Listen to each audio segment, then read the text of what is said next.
اللهم صل على سيدنا مولانا محمد وعلى آل محمد كما صليت على إبراهيم وعلى آل إبراهيم إنك حميد مجيد. اللهم بارك على محمد وعلى آل محمد كما باركت على إبراهيم وعلى آل إبراهيم إنك حميد مجيد. رب اشرح لي صدري ويسر لي أمري واحلل عقدة من لساني يفقهوا قولي. اللهم فقهني في الدين. اللهم ألهمني رشدي وأعذني من شر نفسي. يا مصرف القلوب صرف قلوبنا على طاعتك. نحمد ونصلي على رسوله الكريم. أما بعد، قال الله تعالى في سورة الفرقان: والذين يقولون ربنا هب لنا من أزواجنا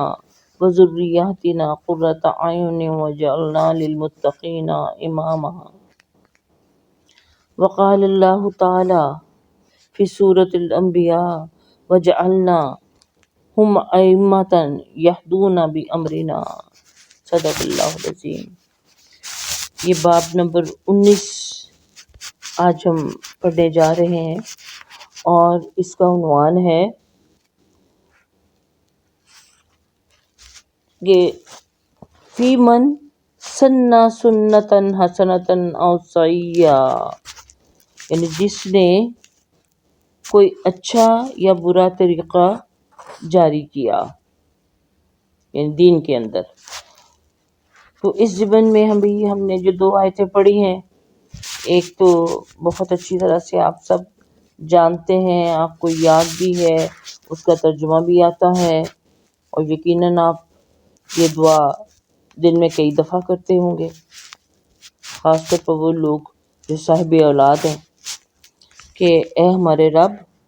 ہمیں ایسی بیویاں یا ایسے شوہر اور اولاد عطا فرما جو ہماری آنکھوں کی ٹھنڈک ہو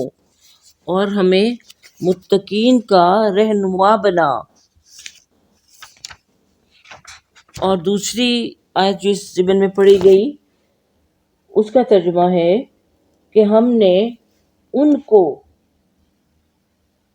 امام بنایا، مقتدا بنایا کہ وہ ہمارے حکم کے ساتھ لوگوں کی رہنمائی کرتے ہیں. یعنی پہلی جو آیت اس میں ہے کہ اس میں بھی اور دوسری میں بھی خصوصی طور پر جس چیز کا ذکر آیا ہے وہ رہنمائی کا ہے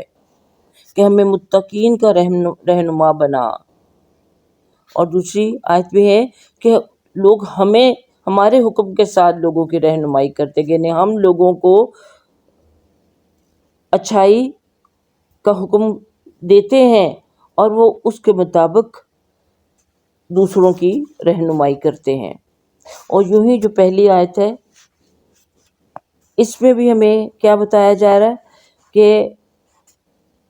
اے اللہ، ہمیں ایسی بیویاں، شوہر اور اولاد عطا کر جو ہماری آنکھوں کی ٹھنڈک بنے اور ہمیں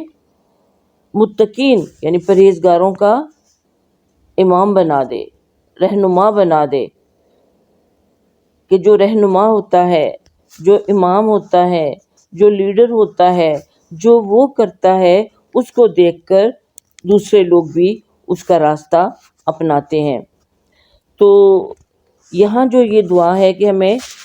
ایسی شوہر یا خواتین شوہر کا ترجمہ کریں گے ازواج کا یہاں، کہ ایسی ہمیں شوہر اور اولاد عطا کر کہ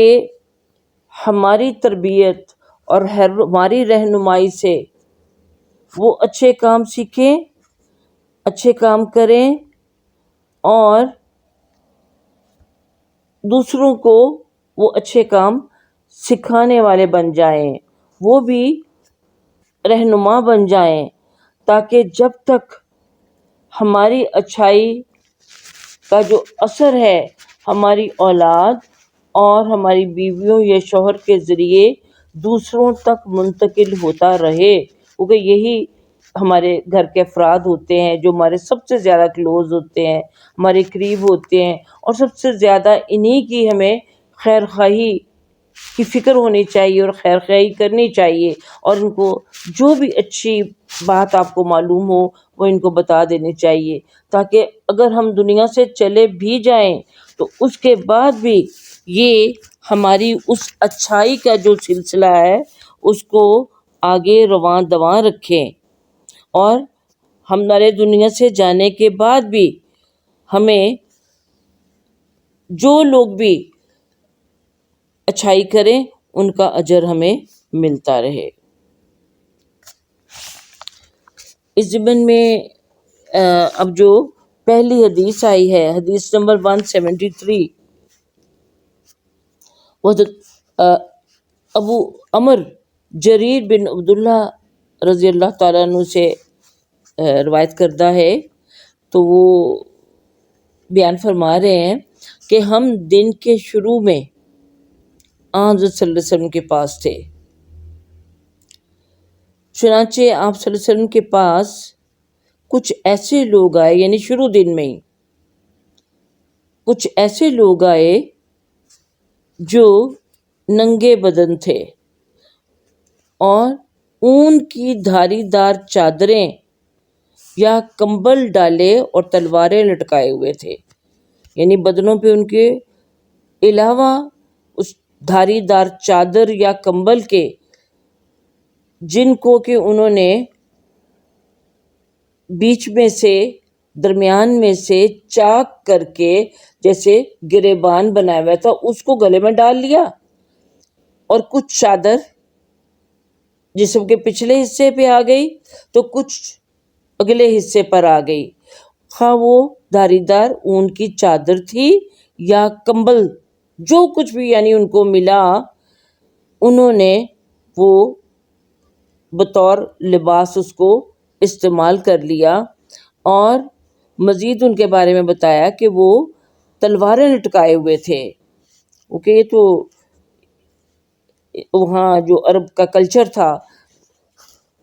جنگجو تھے وہ لوگ، اور قبائلی جنگیں ہوتی رہتی، اس لیے ان کے پاس اور کچھ ہو نہ ہو تلوار کا ہونا جو ہے وہ ضروری سمجھتے تھے وہ، تو وہ تلواریں لٹکائے ہوئے تھے، اور ان کی اکثریت ان لوگوں کی قبیلہ مضر سے تھی، بلکہ تمام کے تمام قبیلہ مضر سے ہی تھے۔ جب رسول اللہ صلی اللہ علیہ وسلم نے ان کی فاقہ کشی کو دیکھا،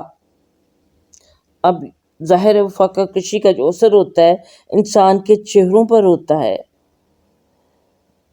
اور پھر جو ان کے لباس کی صورتحال دیکھی وہ بھی بتا رہی تھی کہ ان کے پاس اس کے سوا کوئی اور لباس نہیں ہوگا، جو اس طرح سے یہ چادریں، یہ کمبل لٹکائے ہوئے بطور لباس یہ رسول اللہ صلی اللہ علیہ وسلم کے پاس آئے ہیں۔ تو ان کو دیکھ کر، یعنی ان کی جو حالات تھے، ان کی غربت کا جو اندازہ آپ صلی اللہ علیہ وسلم نے لگایا، تو اس سے آپ صلی اللہ علیہ وسلم کا چہرہ مبارک متغیر ہو گیا، یعنی چہرے مبارک کا دکھ کے ساتھ رنگ ہی بدل گیا۔ چنانچہ ان کی یہ حالت دیکھ کر آپ صلی اللہ علیہ وسلم اپنے گھر میں تشریف لے گئے، پھر باہر تشریف لائے، پھر آپ صلی اللہ علیہ وسلم نے بلال رضی اللہ تعالیٰ عنہ کو اذان کا حکم دیا۔ تو یہ لگتا ہے ایسے ہی ہے کہ وہ یعنی دن کے شروع میں اگر وہ آئے، یعنی دن چڑھے جس کو آپ کہہ سکتے ہیں، وہ آئے تو اس کے بعد پھر ظہر کا ٹائم ہو گیا، اور ظہر بھی آپ کو معلوم ہے کہ وہاں اول ٹائم میں ہی ہر نماز ہی پڑھی جاتی تھی، تو ظہر خصوصی طور پر۔ چنانچہ آپ صلی اللہ علیہ وسلم نے بلال کو اذان کا حکم دیا، انہوں نے اذان دی اور اقامت کہی، اور آپ صلی اللہ علیہ وسلم نے لوگوں کو نماز پڑھائی۔ پھر آپ صلی اللہ علیہ وسلم نے خطبہ دیا، یعنی نماز پڑھنے کے بعد آپ نے لوگوں سے ایڈریس کیا، اور اس ایڈریس میں کیا آپ نے ارشاد فرمایا۔ اب دیکھیے جو خطبہ ہوتا ہے ہر نماز کے بعد تو نہیں ہوتا، لیکن جب کوئی خاص بات کہنی مقصود ہو تو پھر نمازیوں سے، عام لوگوں سے خطاب کیا جا سکتا ہے۔ چنانچہ آپ صلی اللہ علیہ وسلم نے نماز پڑھانے کے بعد لوگوں سے خطاب کیا اور اس خطاب میں ارشاد فرمایا کہ اے لوگو، تم اپنے رب سے ڈرو، اس رب سے ڈرو جس نے تم کو ایک جان سے پیدا کیا، یعنی ایک جان سے، یعنی ایک انسان سے۔ وہ انسان کون تھے؟ آدم علیہ السلام۔ اور آپ صلی اللہ علیہ وسلم نے یہ آیت رقیبہ تک پڑھی، ان اللہ کان علیکم رقیبہ، کہ بے شک اللہ تم پر نگہبان ہے۔ اور دوسری آیت جو سورہ حشر کے آخر میں تلاوت فرمائی، اور اس میں اس آیت کا وہ کیا حصہ تھا جو آپ نے تلاوت فرمایا کہ یا ایھا الذین آمنوا اتقوا اللہ ولتنظر نفس ما قدمت لغد، کہ اے لوگو جو ایمان لائے ہو، اللہ سے ڈرو، اللہ کا تقوی اختیار کرو، اور تم میں سے ہر نفس کو، ہر شخص کو یہ چاہیے کہ وہ اس نے اپنے کل کے لیے کیا آگے بھیجا ہے، یعنی کل سے مراد کیا ہے؟ آخرت کے لیے اس نے آگے اپنے ہاتھوں کیا کمائی کر کے بھیجی ہے۔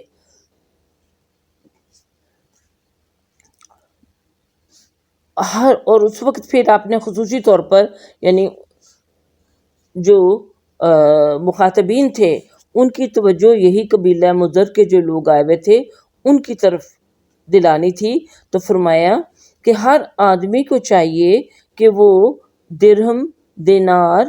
کپڑے اور گندم کا سا اور کھجور کا سا صدقہ کرے۔ سا عربوں کے ہاں پیمانہ تھا،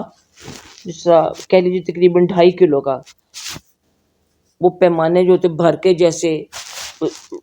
جس کو پیالہ ہے یا کوئی اس طرح کی کوئی بھی جو چیز ہے، اس طرح عام طور پر ہم بھی چاول وغیرہ پکانے لگتے ہیں تو وہ کپ یا گلاس یا کچھ اپنے پیالی کچھ رکھی ہوتی ہے ناپنے کے لیے، تو سا تقریباً 2.5 کلو کا جو پیمانہ ہوتا تھا اس کا یہاں ذکر ہے کہ تمہیں ہر شخص کو چاہیے کہ کچھ نہ کچھ وہ صدقہ کرے، کپڑے ہوں، دینار ہوں، درہم ہو، گندم ہو یا کھجور ہو۔ آپ صلی اللہ علیہ وسلم نے یہاں تک فرمایا صدقہ کرو، خواہ کھجور کا ایک ٹکڑا ہی کیوں نہ ہو، یعنی جو کچھ بھی تمہاری توفیق ہے، جو کچھ بھی تم کر سکتے ہو، جو تمہاری استطاعت ہے، تمہیں چاہیے کہ جو کچھ بھی اللہ نے دیا ہوا ہے، زیادہ دیا ہوا تو زیادہ صدقہ کرو، اگر کم ہے تو یہ نہ سوچو کہ بھی کم ہے تو میں کیا کروں، صدقہ کر دو۔ چنانچہ آپ صلی اللہ علیہ وسلم کی یہ بات سن کر انصار میں سے ایک شخص تھیلی لایا جو اتنی بوجھل تھی کہ اس کے ہاتھ اٹھانے سے عاجز ہو رہے تھے، یعنی اتنی ہیوی تھی کہ اسے اٹھائی نہیں جا رہی تھی۔ وہ تھیلی تھی کہ تھیلا تھا، کتنا اس کا کیا سائز تھا ہم نہیں جانتے، لیکن جو اس کے اندر تھا ظاہر وہ وزن دار ہوگا، جو بھی چیز ہے، واللہ عالم، کہ وہ اس کے اندر اشرفیاں تھیں، یہی درہم دینار تھے اور کافی ہیوی ہوتے تھے یہ۔ تو اس کے علاوہ بھی فرمایا کہ پھر لوگ مسلسل لاتے رہے یہاں تک کہ میں نے 2 ڈھیر کپڑے اور خوراک کے دیکھے، یعنی ایک ڈھیر کپڑوں کا لگ گیا اور دوسرا ڈھیر کھانے پینے کی چیزوں کا۔ کون بتا رہا ہے؟ جو راوی ہیں اس حدیث کے، ابو عمر جریر بن عبداللہ۔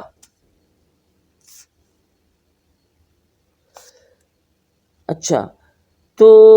یہ فرماتے ہیں کہ میں نے پھر آن صلی اللہ علیہ وسلم کے چہرہ مبارک کی طرف دیکھا تو وہ خوشی سے چمک رہا تھا، گویا اس پر سونے کی چھال پھیر دی گئی، چمکے ایسے جیسے وہ یعنی سنہرا ہو رہا تھا، جیسے خوشی کے ساتھ سونا چہرے پر پھیر دیا گیا ہو۔ پھر رسول اللہ صلی اللہ علیہ وسلم نے فرمایا کہ جس نے اسلام میں کوئی اچھا طریقہ جاری کیا تو اس کے لیے اس کا اجر اور ان تمام لوگوں کا اجر ہے جو اس کے بعد اس پر عمل کریں گے. یعنی جس نے بھی کوئی اچھا کام سب سے پہلے کیا تو اس کو دیکھ کر دوسروں نے کیا، تو جب تک لوگ اس اچھے کام پر عمل کرتے رہیں گے تو جو سب سے پہلے کرنے والا تھا اس کو اس کا اجر ملتا رہے گا، بغیر اس بات کے کہ ان کے اجروں میں کوئی کمی کی جائے. یعنی جنہوں نے پہلے کیا ان کے اجر میں بھی کوئی کمی نہیں کی جائے گی، اور جنہوں نے بعد میں کیا ان کو بھی پورا پورا اجر ملے گا. پھر فرمایا کہ جس نے اسلام میں کوئی برا طریقہ رائج کیا. اب دیکھیے نا یہاں پہ یہ جو سارا واقعہ ہمیں وہ اچھا طریقہ کیا نظر آ رہا ہے کہ ایک کے بعد دوسرا، یعنی ایک کوئی چیز لایا پھر دوسرا لایا، اس کو دیکھ کر تیسرا لایا، لوگ آتے گئے لاتے گئے، ایک دوسرے سے موٹیویشن ہوتی رہی، ترغیب ملتی رہی اور وہ لگتے رہے. تو جو سب سے پہلے جس نے آگے بڑھ کر کوئی چیز اللہ کی راہ میں ان قافلے والوں کے لیے دی ہوگی تو اس کو تو اجر ملنا ہی ہے، لیکن اس کو دیکھ کر جو بعد میں جنہوں نے عمل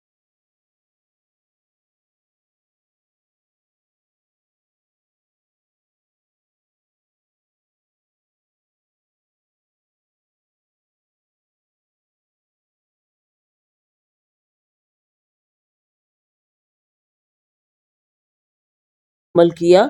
ان کو بھی اتنا ہی اجر اللہ تعالیٰ کے ہاں ملے گا. تو اسی طرح فرمایا کہ جس نے اسلام میں کوئی برا طریقہ رائج کیا، کوئی غلط کام جس کا آغاز کیا، جس طرح کہ ابھی ہم دیکھ لیجئے ہمارے ہاں وہی پہلے لاسٹ ٹائم بھی ہم ذکر کریں کہ شادی بیاہ کے موقع پر یا مرنے پر یا اسی طرح کی عقیقہ ہے یا اس طرح کی جو بھی خوشی منانے کے طریقے ہیں یا تہوار منانے کے طریقے، ان میں بھی ہم بدعات کو رواج دے دیتے ہیں، برے کاموں کا آغاز کر. دیکھیے نا ہماری عیدیں ہوتی ہیں، یہ دونوں ہی عیدیں جو ہیں عید الاضحیٰ بھی اور عید الفطر بھی، یہ عین ہماری یعنی عبادت کے دن ہیں دو. اور عید الفطر جو ہے وہ روزے رکھنے کی خوشی میں ہے کہ اللہ نے ہمیں توفیق دی، اور عید الاضحیٰ جو ہے وہ اب آپ دیکھتے ہیں کہ اللہ تعالیٰ نے ہمیں حج کی، قربانی کی، جو توفیق عطا کی، اس کے شکرانے اور اس کی خوشی میں ہم وہ کرتے ہیں. تو اس کا عیدین جو ہیں دونوں، ان کا آغاز بھی ہم عید کی نماز سے کرتے ہیں، اس میں بھی خطبہ پڑھا جاتا ہے، اچھی باتیں بتائی جاتی ہیں، اور اس کے بعد ہم دیکھتے ہیں کہ پھر ہمارے وہ جو رسم و رواج اور اتنی بڑی گوشت کی رانیں اور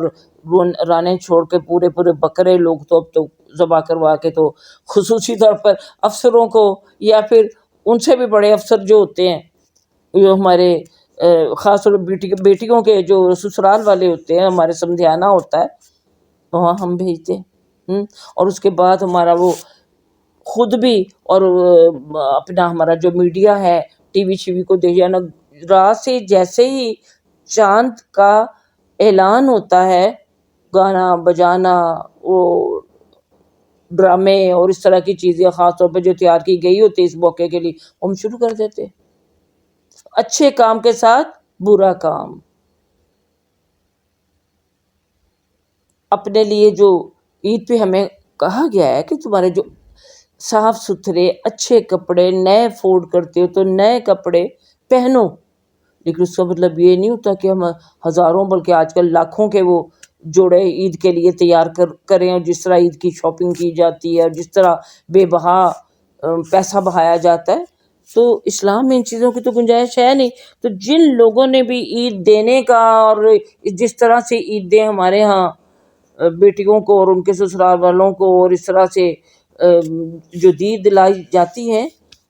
ان کا اسلام کے ساتھ کوئی تعلق نہیں ہے. اور دیکھا دیکھی اگر کسی نے شروع کیا تو دوسرے لوگ بھی وہی کر رہے ہیں. تو یہ ہے جس کو آپ کہہ سکتے ہیں یہ کہ اسلام میں اسلام کے اندر جو بدعت کی تعریف ہے وہ جس طرح عام لوگوں نے بنا لی کہ بدعت حسن اور بدعت سیئہ، یعنی اچھی چیز کا ایجاد کرنا اور کسی بری چیز کا ایجاد. وہ بری چیز تو ہے ہی نہیں اسلام میں، تو اس لیے بدعت ہی ہے، اس کو آپ اچھی یا بری میں کی کیٹیگریز میں تقسیم نہیں کر سکتے۔ چنانچہ جو بھی نیا طریقہ دینی کوئی تہوار ہے یا موقع ہے اس میں بھی اختیار کرتے ہیں تو یہ سراسر بدعت ہی ہے۔ تو اس لیے آپ صلی اللہ علیہ وسلم نے فرمایا کہ جس نے اسلام میں کوئی برا طریقہ رائج کیا تو اس پر اس کے اپنے گناہوں کا بوجھ اور ان تمام لوگوں کے گناہوں کا بوجھ ہوگا جو اس پر اس کے بعد عمل کریں گے، بغیر اس کے کہ ان کے اپنے گناہوں کے بوجھ میں کوئی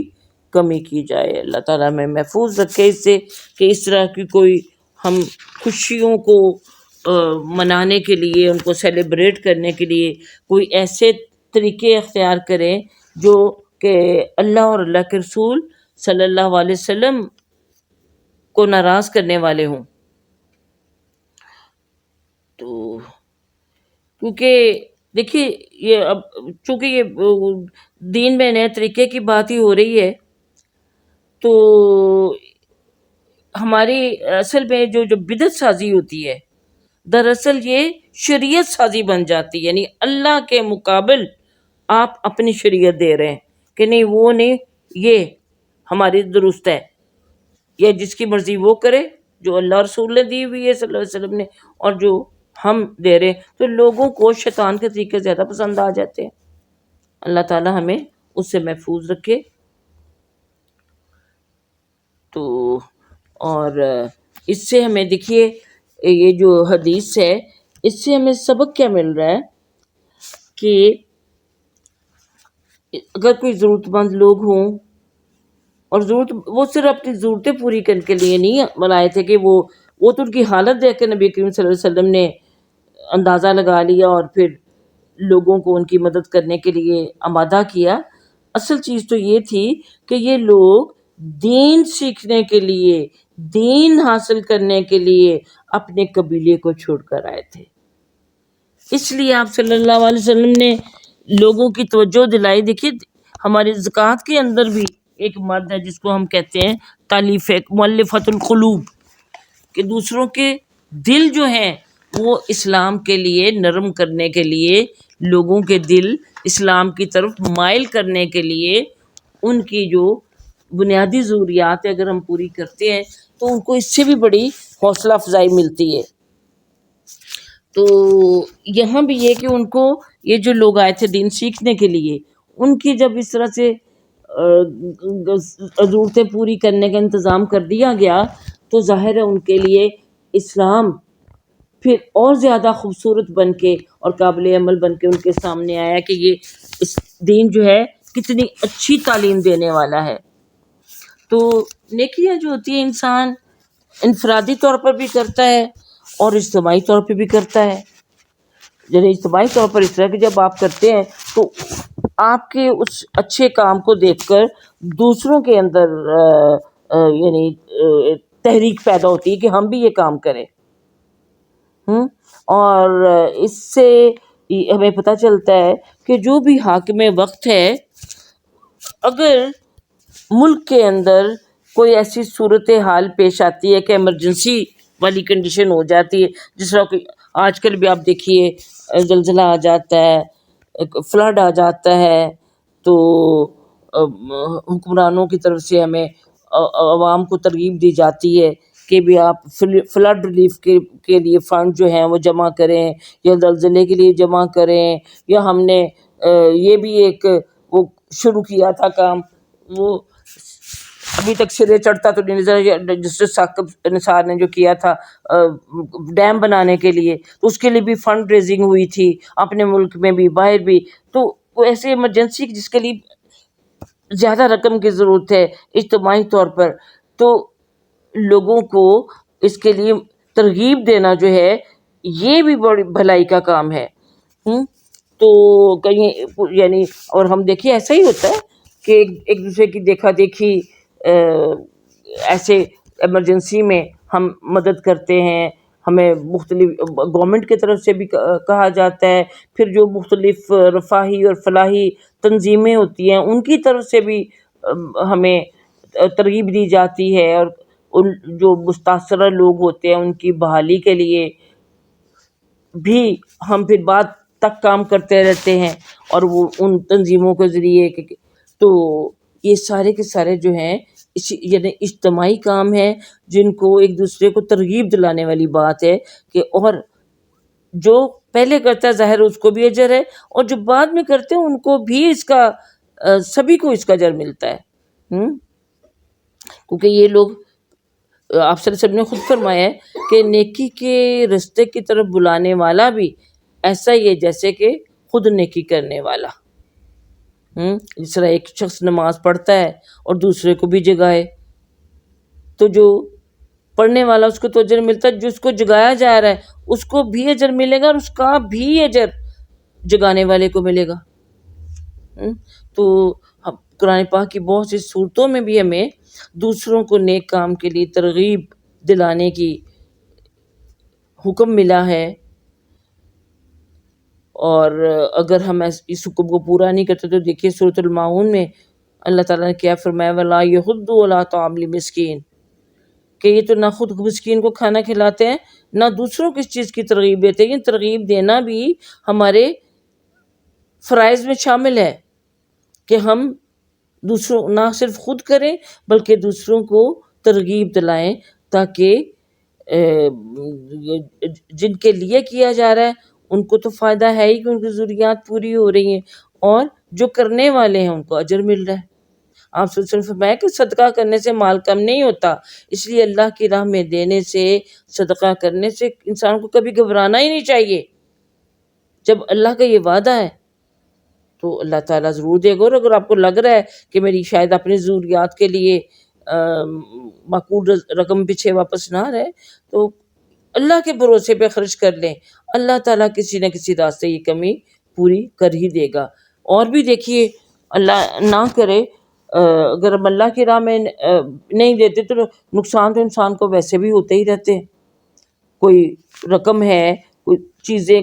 وہ اپنا کہہ لیجئے کوئی زیور ہیں گھر کی، اور قیمتی چیزیں ہوتی ہیں، بعض اوقات ملازمین ہی چوری کر لیتے ہیں یا کوئی اور ہی چور ڈاکو آ کے چوری لے جاتے ہیں، بہت سا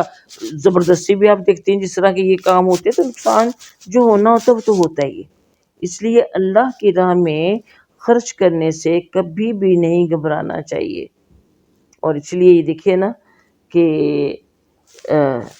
ہمیں جو آیت ہم نے پہلے پڑھی کہ ہمیں اپنی کل کی فکر کرنی چاہیے۔ کل سے مراد آخرت کے لیے، آخرت انویسٹمنٹ بینک میں جمع کرے۔ تو اس سے ہمیں دوسروں کے ساتھ بھلائی اور خیر خواہی کرنے کی ہمیں ترغیب مل رہی ہے اس حدیث کے ذریعے سے۔ دیکھیں ماشاءاللہ الحمدللہ، یہی بہت لمبی ہو گئی۔ اب اور آگے ایک حدیث جو آ رہی ہیں یہ بھی ان کو آپ کہہ سکتی ہیں کہ یہ بھی چلیے پھر دوسرے 174 نمبر جو ہے پہلے یہی دیکھتے ہیں نا کہ اب اس حدیث میں کیا کہا جا رہا ہے۔ تو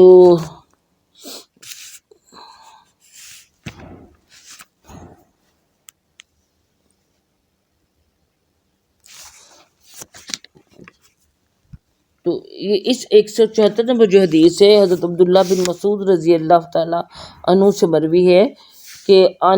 ابن مسعود رضی اللہ عنہ ان النبی قال لیس من نفس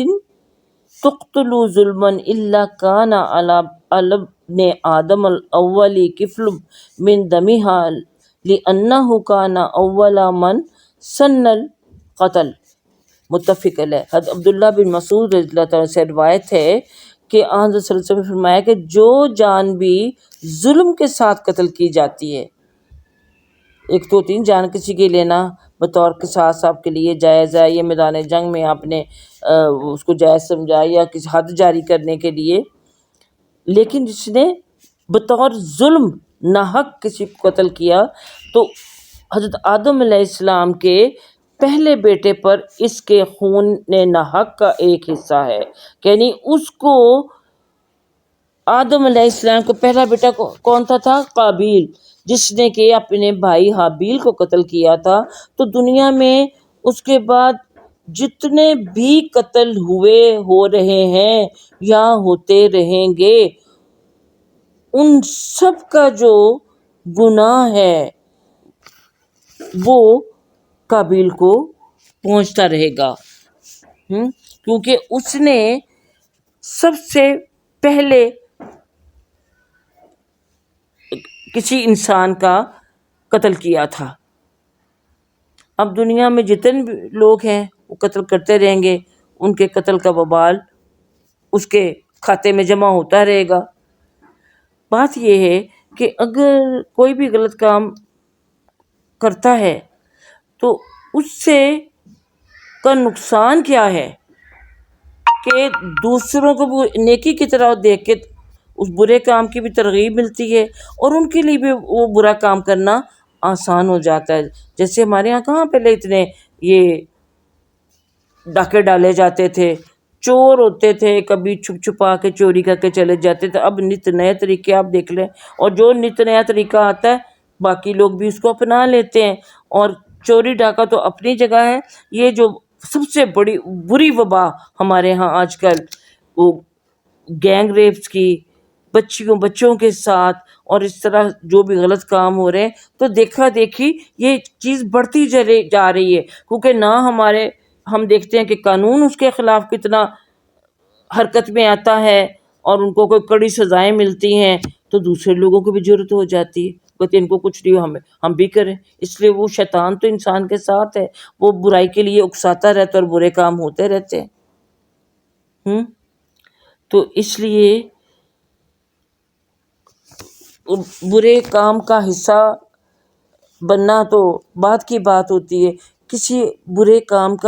کی ابتدا بھی نہیں کرنی چاہیے کہ جس کو دیکھ کے دوسرے لوگ اپنائیں۔ یہ ہمارے رسم و رواج میں بھی یہی معاملات ہیں، غلط چیزیں ہم شروع کر دیتے ہیں، پھر آگے بڑھتی چلی جاتی ہیں۔ تو جو سب سے پہلے غلط کام کرنے والے، خلاف شرع کام کرنے والے، بے پردگی کرنے والے، بے حیائی اور کے کام کرنے والے، جس طرح عموماً ہمارے یہاں شادیوں وغیرہ میں جو کچھ ہو رہا ہے، تو یہ پہلے کرنے والے جو ہیں ان کو بعد میں کرنے والوں کی بھی جو برائی کا گناہ ہے ان کو پہنچتا رہے گا۔ اللہ تعالیٰ ہم سب کو اس سے محفوظ رکھے، ہم سب کو بچا کے رکھے۔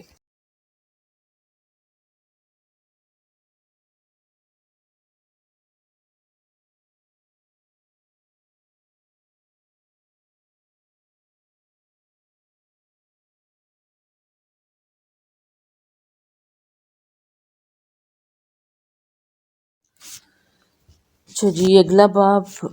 باب نمبر 20 جو ہے یہ ہے بھلائی کی طرف رہنمائی کرنا۔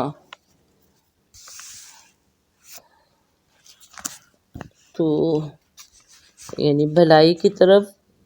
رہنمائی کرنا اور ہدایت اور گمراہی کی طرف بھی بلانا، دونوں کے بارے میں اس میں بتایا جائے گا،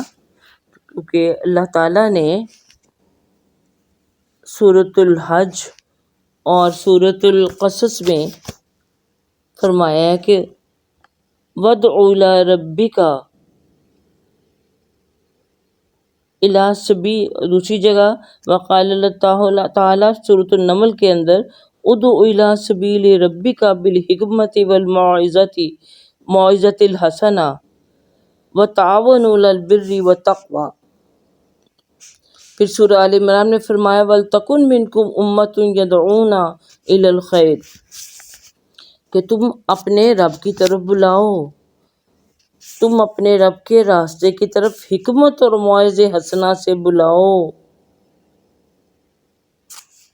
اور سورۃ مائدہ میں فرمایا نیکی اور تقوی پر ایک دوسرے سے تعاون کرو نیکی اور تقوی پر۔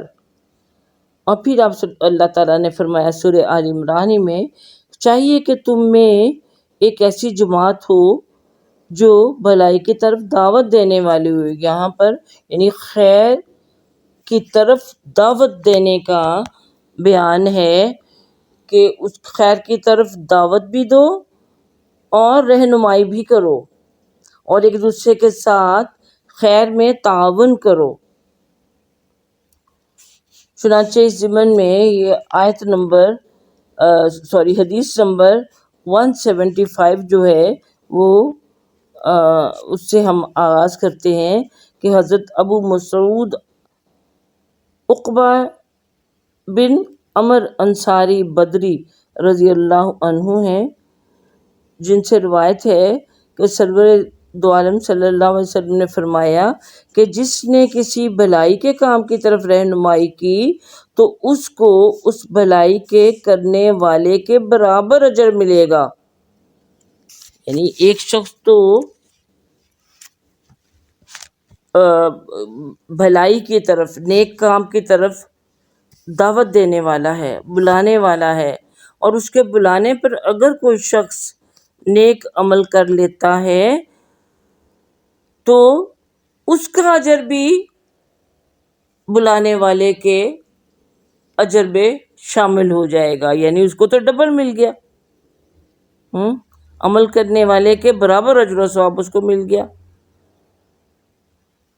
تو کسی کو اچھی بات بتانا، اس کی رہنمائی کرنا جو ہے وہ بھی اتنا ہی اجر و ثواب کا باعث ہے جتنا کہ خود اس نیکی کو کرنے والے کو ملے گا. اسی طرح کی اگلی بھی جو حدیث ہے وہ ابو ہریرہ رضی اللہ تعالیٰ عنہ سے روایت ہے کہ آن صلی اللہ علیہ وسلم نے ارشاد فرمایا کہ جس نے کسی کو ہدایت کی طرف بلایا تو اس کو ان تمام لوگوں کے برابر اجر ملے گا جو اس کی پیروی کرنے والوں کو ملے گا، اور اس سے ان کے اجروں میں کوئی کمی نہیں کی جائے گی. اور جو کسی کو کسی گمراہی کی طرف بلائے گا، غلط کام کی طرف بلائے گا، اس پر ان تمام لوگوں کے گناہوں کا اتنا ہی وبال ہوگا جتنا اس کی پیروی کرنے والوں کو گناہ کرنے کا وبال ہوگا، اور وبال ان کے گناہوں میں سے کچھ بھی کمی نہیں کرے گا کہ اس سے یعنی جو وبال ہے، جو سزا اس کو مل رہی ہے، وہ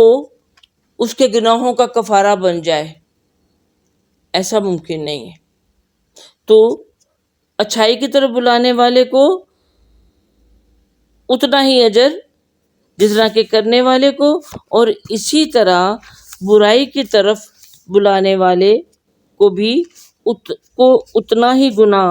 اور اس کی اتنی ہی سزا جتنا کہ کرنے والے کو.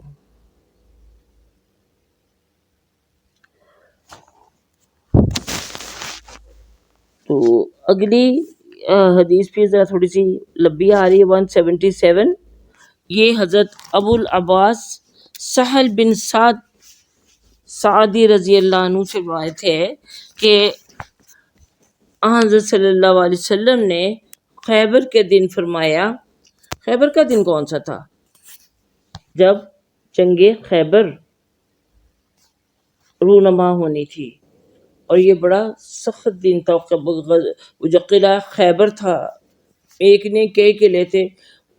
ان کو شکست دینا انتہائی مشکل تھا.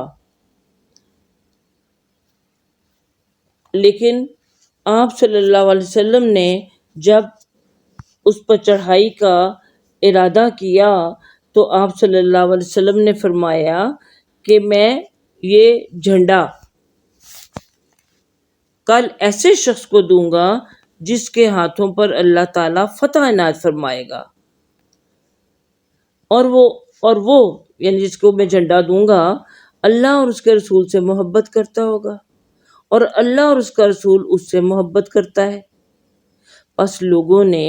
رات اس بحث میں گزاری کہ وہ کون ہوگا جس کو جھنڈا دیا جائے گا. یہ جھنڈا ہاتھ پہ پکڑ کر لشکر کو لیڈ کرنا بہت بڑا اعزاز تھا. تو ساری رات لوگوں کو یہ اس چیز کا وہ تشویش رہی کہ پتہ نہیں وہ شخص کون ہوگا جس کو جھنڈا دیا جائے گا، اور ہر ایک کے دل میں ظاہر ہے یہ بات آ رہی تھی کہ اے کاش مجھے مل جائے. پہلے بھی یہ والا واقعہ پڑھ چکی ہیں. تو جب صبح کے وقت، ذرا مختلف انداز سے بیان کیا ہوا تھا وہاں پر، جب صبح کے وقت حضرت صلی اللہ علیہ وسلم کی خدمت میں لوگ حاضر ہوئے تو ان میں سے ہر کوئی امیدوار تھا کہ جھنڈا اس کو ملے. تو آپ صلی اللہ علیہ وسلم نے فرمایا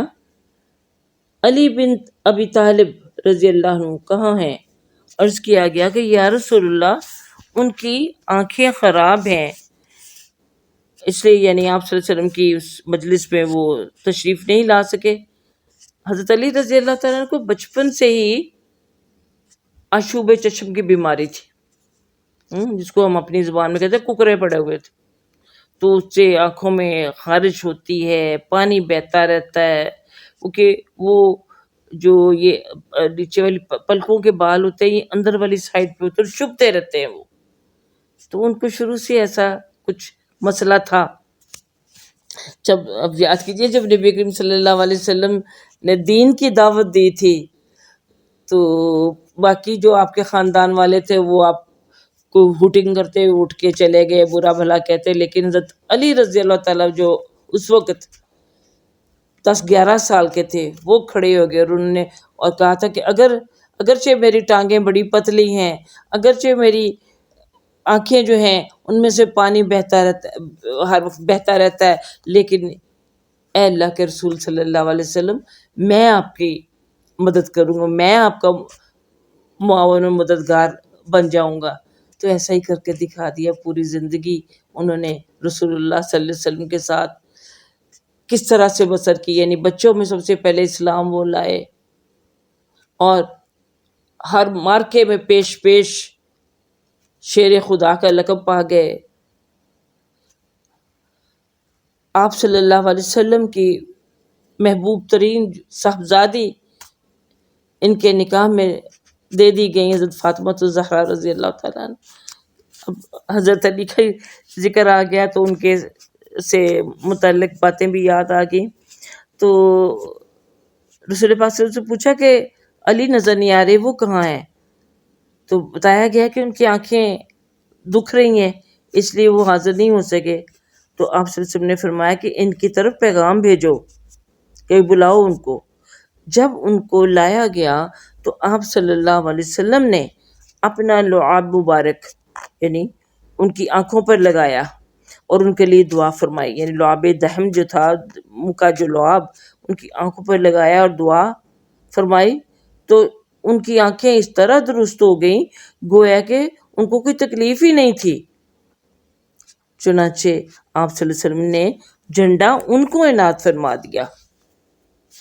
تو حضرت علی رضی اللہ تعالیٰ نے عرض کیا کہ کیا میں ان سے یعنی خیبر والوں سے لڑوں یہاں تک کہ وہ ہماری طرح ہو جائیں؟ یعنی ہماری طرح میں اس وقت تک ان سے لڑتا رہوں جب تک کہ وہ دین قبول نہیں کر لیتے، ہمارے جیسے نہیں ہو جاتے. تو آپ صلی اللہ علیہ وسلم نے فرمایا کہ تم آرام سے چلتے جاؤ یہاں تک کہ ان کے میدان میں جا اترو، پھر ان کو اسلام کی طرف دعوت دو اور ان کو اللہ تعالیٰ کا وہ حق بتاؤ جو ان کے ذمہ ہے. قسم خدا کی کہ اگر اللہ تعالیٰ تمہارے ذریعے ایک شخص کو بھی ہدایت دے دے تو وہ تیرے لیے سرخ اونٹوں سے بہت زیادہ بہتر ہے. سرخ رنگ کے اونٹ بڑے کم تعداد میں ہوتے تھے عرب کے ہاں، اور بڑے ان کے فیورٹ تھے، اور بہت مہنگے ہوتے تھے، اور ہر کوئی یہ خواہش رکھتا تھا کہ میرے پاس بھی ایسا اونٹ ہو. تو کہا کہ تمہیں سرخ اونٹوں سے مل جانے سے بہتر ہے کہ تمہارے ذریعے کسی ایک شخص کو بھی ہدایت مل جائے. اور یہاں تو معاملہ پورے دشمنوں کا تھا. تو اب یہ نہیں کہا کہ تم وہاں جا کے تو بس لڑتے ہی چلے جانا، بلکہ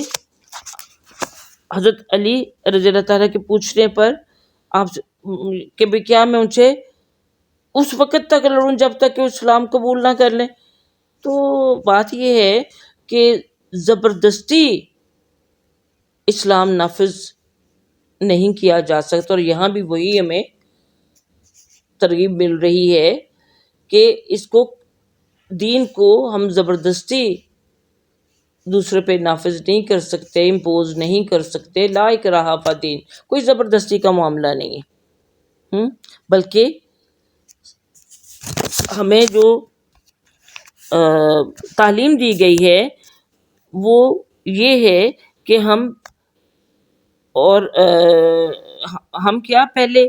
آپ صلی اللہ علیہ وسلم اور ان کے ساتھیوں نے یہاں حضرت علی رضی اللہ تعالیٰ نے بھی یہ کر کے دکھایا کہ سب سے پہلے اسلام کی دعوت دی جائے. پہلے اسلام کی دعوت دی جائے کہ اسلام قبول کر لو، اور اگر وہ اسلام قبول نہیں کرتے تو دوسری سٹیج یہ ہوتی ہے کہ دشمن سے کہا جاتا ہے کہ پھر تم ہتھیار پھینک دو، اور یعنی ہمیں اپنے اوپر فتح یاب قبول کر لو کہ ہم نے تم پر فتح پا لی، اور تم ہتھیار پھینک دو اور ہمارے ذمہ بن کر ہو، ہم تمہاری حفاظت کریں گے. لیکن وہ اس پر بھی نہ مانے تو پھر تیسری آپشن یہ ہوتی ہے کہ اب ٹھیک ہے، نہ تم اسلام قبول کر رہے ہو، نہ تم جس بھی حالت میں ہو اسی میں ہمارے زیر بار بن کر رہنا چاہتے ہو، تو اب ٹھیک ہے، کرو لڑائی، جو بھی جیت گیا پھر اس کا فیصلہ تو پھر میدان جنگ میں ہی ہوگا. تو اس سے ہمیں یہ پتہ چلتا ہے کہ اسلام ہمیں یہ نہیں سکھاتا کہ ہم جنگیں کرتے پھریں اور پہلے دشمنوں کو ختم کریں اور نئے دشمن پیدا کر لیں، بلکہ اسلام اس لیے آیا ہے کہ لوگ اگر صحیح رستے پر چلنا چاہتے ہیں اور مسلمانوں کے دینی بھائی بن کر رہنا چاہتے ہیں تو پھر ان کو امان دے دی جائے، نہ ان کے جانوں کو نقصان پہنچایا جائے، نہ ان کے مال کو نقصان پہنچایا جائے. تو ایسا اگر ہو جاتا ہے اور وہ اسلام قبول کرنے کے لیے آمادہ ہو جاتے ہیں، تو اس لیے رسول اللہ صلی اللہ علیہ وسلم نے فرمایا کہ علی، اگر تمہارے ذریعے ایک شخص کا بھی اسلام قبول کر لیتا ہے، یعنی یہاں جو الفاظ ہے اللہ تعالیٰ کا وہ حق بتلاؤ کہ بطور بندے کے، بطور انسان یا غلام کے،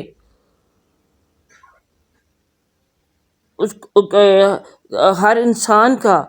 اللہ کے ذمہ کیا حق ہے، اور وہ یہ ہے کہ اللہ کے بندوں کو اللہ کی طرف، اس کی بندگی کی طرف مائل کیا جائے، ان کو دعوت دے دی جائے. تو اگر تمہارے ذریعے اس طرح سے ایک شخص بھی اسلام قبول کر لیتا ہے تو وہ گویا کہ تمہارے لیے سرخ اونٹوں سے بہتر ہے. آج ہم کہتے ہیں کہ وہ بھی تمہارے لیے، یعنی اب جو ہماری سواریاں ہیں، ہمارے پاس موٹر گاڑیاں ہیں، ان کے مل جانے سے بہتر ہے کہ ایک شخص کو بھی اگر تمہاری دعوت سے اسلام نصیب ہو جائے.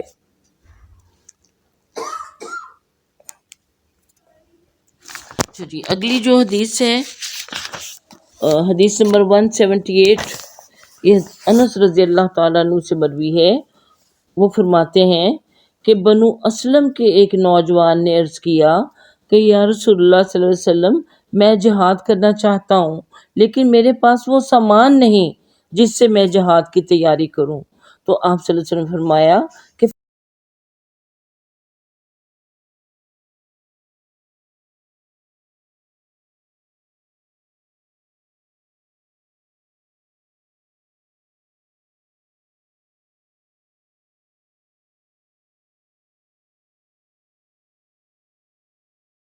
فلاں شخص کے پاس جاؤ، اس نے جہاد کی تیاری کی تھی مگر وہ بیمار ہو گیا ہے. یعنی اب اس نے تیاری کی تھی، جہاد کے لیے سامان تیار کر لیا تھا، مگر چونکہ وہ بیمار ہو گیا ہے اس لیے اب جہاد پر تو وہ جا نہیں سکے گا. تو ہو سکتا ہے کہ جو اس نے تیاری کی ہو وہ تمہارے کام آ جائے. چنانچہ وہ نوجوان اس شخص کے پاس گیا اور اس سے جا کر کہا کہ رسول اللہ صلی اللہ علیہ وسلم تجھے سلام کہتے ہیں اور فرماتے ہیں کہ تم مجھے وہ سامان دے دو جس سے تم نے جہاد کی تیاری کی تھی۔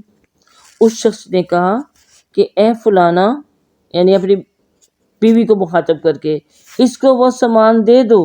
جس سے میں نے جہاد کی تیاری کی تھی، اور اس میں سے کوئی چیز بھی نہ روکنا۔ انہیں اپنی بیوی کو کہا کہ جو بھی میں نے تیار کر کے کوئی اپنا جو ہتھیار تھے، لباس تھا، جو کچھ بھی میں نے یا سواری تھی، جو کچھ بھی میں نے تیاری کی ہوئی تھی، وہ سب چیزیں اس کو دے دو۔ وہ کہی تو رسول اللہ صلی اللہ علیہ وسلم کا بھیجا ہوا ہے، ویسے بھی ایک مسلمان کا دوسرے پہ حق ہے کہ وہ اس کے ساتھ اسی طرح خیر خواہی کرے۔ تو اور جب رسول پاک صلی اللہ علیہ وسلم کے بھیجا ہوا وہ شخص تھا تو پھر کیسے ہو سکتا تھا کہ اس میں سے کوئی چیز وہ روک لیتا؟ چنانچہ اس نے بیوی کو کہا کہ اس میں کوئی چیز بھی نہ روکنا، خدا کی قسم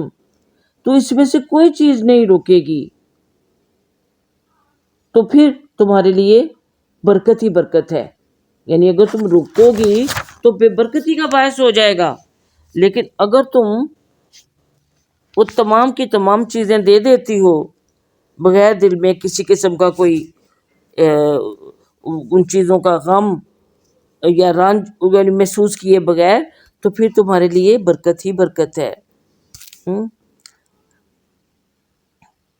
تو اگر وہی بات ہے، اس سے ہمیں یہی سبق مل رہا ہے کہ اگر خود اللہ کے راستے میں کوئی چیز تیار کی، دینے کا ارادہ کر لیا، تیاری کر لی، اور اس کے بعد حالات ایسے ہو گئے کہ اس پر عمل نہ کیا جا سکا، تو وہی ساز و سامان جس نیت سے تیار کیا گیا تھا، یعنی اللہ کی رضا کے لیے، اللہ کی راہ میں جہاد کرنے کے لیے، تو فرمایا کہ اس کو روکا نہ جائے، ورنہ یہ بے برکتی کا باعث بن جائے گا اور اللہ کی ناراضگی کا باعث بن جائے گا۔ تو چلیے آگے باب نمبر 21 کا بھی تھوڑا سا ہم کر لیتے ہیں۔ تو یہ باب نمبر 21 جو ہے یہ بھی اس سے ملتا جلتا یہ ہے کہ یعنی نیکی اور تقوی کے کاموں میں ایک دوسرے کے ساتھ تعاون کرنے کے بارے میں ہے۔ تو اللہ تعالیٰ نے بھی اس بارے میں جو آیات نازل فرمائیں، جیسے سورۃ المائدہ میں فرمایا کہ وَتَعَاوَنُوا عَلَى الْبِرِّ وَالتَّقْوَىٰ، کہ نیکی اور تقوی پر ایک دوسرے سے تعاون کرو۔ اور پھر سورۃ عصر میں اللہ تعالیٰ نے فرمایا وَالْعَصْرِ إِنَّ الْإِنسَانَ لَفِي خُسْرٍ إِلَّا الَّذِينَ آمَنُوا وَعَمِلُوا الصَّالِحَاتِ وَتَوَاصَوْا بِالْحَقِّ وَتَوَاصَوْا بِالصَّبْرِ۔ سب کو ترجمہ آتا ہے کہ قسم ہے زمانے کی، یقیناً انسان نقصان میں ہے، مگر وہ لوگ جو ایمان لائے اور اعمال صالحہ کیے اور ایک دوسرے کو حق کی وصیت کی اور ایک دوسرے کو صبر کی تلقین کی۔ تو امام شافعی رحمۃ اللہ علیہ نے اس کے بارے میں فرمایا کہ اس صورت کا حاصل یہ ہے کہ تمام لوگ یا لوگوں کی اکثریت غور و فکر کرنے سے غافل ہے۔ انہیں چاہیے کہ وہ غور و فکر کریں کس چیز پر کہ وقت گزرتا چلا جا رہا ہے، وہ وقت جس کی کہ قسم اللہ تعالیٰ نے کھائی ہے اس صورت کے اندر۔ تو لوگوں کو چاہیے کہ وہ غور و فکر کریں، توجہ کریں، اور اس سے فرمایا کہ اگر لوگ اسی ایک صورت میں غور و فکر کر لیں تو وہ دنیاوی اور اخروی نقصان سے بچ سکتے ہیں۔ دیکھیے اللہ کی بات ہر بات ہی اہم ہے، اور جس بات کے اوپر اللہ تعالیٰ قسم کھا لے تو سوچئے کہ وہ کتنی زیادہ اہمیت کی حامل ہے۔ اور دوسری چیز کہ قسم سے یعنی تاکید اور بھی زیادہ بڑھ جاتی ہے۔ تو بتایا ہمیں کیا گیا اس صورت کے اندر کہ ہم میں سے ہر انسان کو چاہیے کہ وہ غور کرے کہ ہم کس طرح سے دنیاوی اور اخروی نقصان سے بچ سکتے ہیں.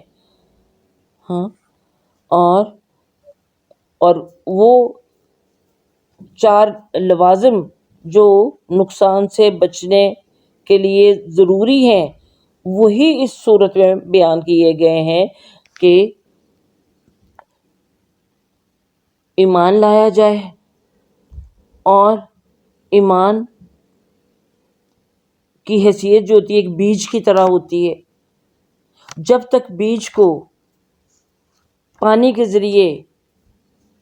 سینچا نہ جائے، اس کو کھاد وغیرہ نہ بہم پہنچائی جائے،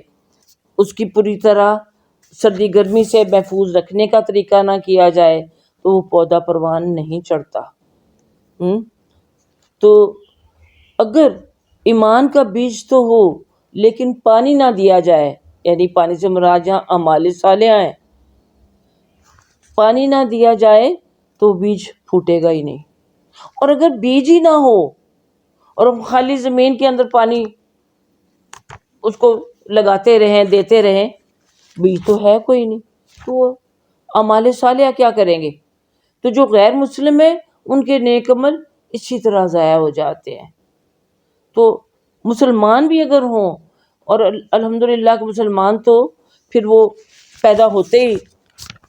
ان کو مسلمان گھرانے میں پیدا ہونے کی نوید اذان کے ذریعے دے دی جاتی ہے، تو پیدائشی جو مسلم ہوتے ہیں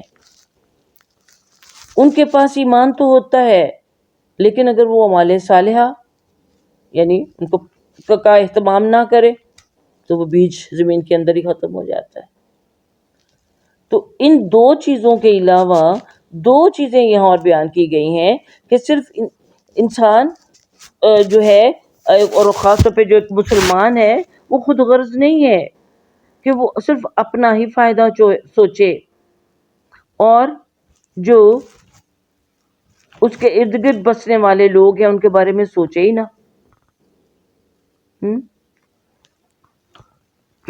کہ وہ کس راستے پہ جا رہے ہیں، کیا ان کو بھی اچھی بات پہنچانے کی ضرورت ہے کہ نہیں ہے. تو اس لیے ایک انسان سے اللہ تعالیٰ 4 چیزیں توقع کرتا ہے، 4 چیزوں کی، کہ وہ ایمان لائے، وہ نیک اعمال کرے، دوسروں کو حق بات کی تلقین کرے، جہاں بھی کوئی اس کو ملے یا کوئی بھی جو بھی دوسرے لوگ ہیں گھر والے ہوں یا باہر والے ہوں، ان کو حق بات کی، سچ بات کی، اور سب سے سچ بات اللہ ہی کی بات ہے، اس اللہ کی بات کے ذریعے وہ سمجھائے اور حق کی طرف آنے کے لیے آمادہ کرے. اور صبر کی تلقین کرے کہ اگر کوئی شخص حق کی راہ پر چلتا ہے تو پھر مشکلات بھی آتی ہیں، اور مشکلات سے گزرنے کے لیے صبر کی ضرورت ہوتی ہے. تو یہ تو آنی ہے جس شخص کے اندر، اب دیکھیے نہ وہ یہ کہ وہ خود صبر کرے کوئی بھی مشکل ہو، بلکہ کوئی بھی اور انسان مشکل میں ہے اس کو بھی صبر کی تلقین کرے. تو یہ 4 جو لوازمات ہیں اگر ایک انسان کے اندر موجود ہیں تو گویا کہ اس نے اپنے آپ کو بھی اور دوسروں کو بھی ہمیشگی کے دائمی عذاب سے اور نقصان سے بچا لیا. کیونکہ دیکھیے دنیا میں جو نقصان ہوتا ہے وہ تو عارضی ہوتا ہے، دنیا کی زندگی بھی عارضی اور یہاں ہونے والے نقصان بھی عارضی، تو ان کا کسی نہ کسی صورت مداوع بھی ہو جاتا ہے. لیکن زندگی ہی نہ ہو، انسان کے پاس زندگی نہ، یہ انسان زندہ ہے تو کسی نہ کسی صورت یہ نقصان جو ہے اس کا مداوع ہو سکتا ہے. لیکن اگر زندگی کو ہی ضائع کر دیے بغیر ایمان کے، بغیر اعمال صالحہ کے، دوسروں کو اچھی بات کی نصیحت اور حق کی تلقین کیے بغیر، تو پھر تو نقصان ہی نقصان ہے. کہ سب سے بڑا نقصان کہ اللہ ناراض ہو جاتا ہے. تو خود نیک بن جانا کوئی اتنی بڑی نیکی نہیں ہے، بلکہ بڑی نیکی کیا ہے کہ دوسروں کو بھی نیک بنایا جائے، خیر خواہی کے ساتھ دوسروں کو دین کی طرف بلایا جائے. تو چلیے آگے بھی ہم چلتے ہیں. تو پھر صورت اثر تو ماشاء اللہ ہے ہی، کہیں بھی اس کو شروع کر لیں پھر اس سے رکنا جو ہے وہ مشکل ہو جاتا ہے. تو اس ضمن میں جو حدیث جہاں آئی ہے وہ حضرت زید بن خالد رضی اللہ عنہ سے روایت ہے کہ رسول اللہ صلی اللہ علیہ وسلم نے فرمایا کہ جس نے اللہ کے راستے میں جہاد کرنے والے کو جہاد کا سامان تیار کر کے دیا. یعنی دیکھیے لوگ کچھ ایسے ہوتے ہیں کہ جو خود کسی مجبوری کی وجہ سے جہاد میں شامل نہیں ہو سکتے. مثلا کوئی شخص بیمار ہو گیا ہے یا اس کے پاس اس کے ماں باپ کی دیکھ بھال کرنے والا کوئی پیچھے نہیں. کئی لوگوں کو رسول پاک صلی اللہ علیہ وسلم کہتے ہیں کہ تم اپنے ماں باپ بوڑھے ہیں تو ان کو دھیان کرو، تم جہاد میں نہ جاؤ. تو یہی نہیں ہے، بلکہ اب ہم دیکھتے ہیں کہ کچھ لوگ یعنی سب ذکر کر رہی ہوں کہ ان کے پاس جہاد میں جانے کی سامان تو پورے کا پورا ہے، لیکن وہ خود بیمار ہیں یا ان کے اوپر ذمہ داریاں ایسی ہیں کہ وہ جہاد میں جا نہیں سکتے. تو اور دوسری طرف کچھ ایسے لوگ ہوتے ہیں کہ جو صحت مند بھی ہیں، جوان بھی ہیں، جہاد میں جا بھی سکتے ہیں، مگر ان کے پاس وسائل نہیں ہیں، کہ ان کے پاس ہتھیار نہیں ہے، ان کے پاس سواری نہیں ہے، ان کو جہاد کی ٹریننگ نہیں ہے، جو کہ یہ سب چیزیں جہاد کے لیے ضروری ہے. تو اگر کوئی شخص خود نہیں جا سکتا تو وہ اپنے مال سے، اپنی جو صلاحیتیں ہیں ان کے ذریعے جو کچھ بھی اس کے پاس ہے وہ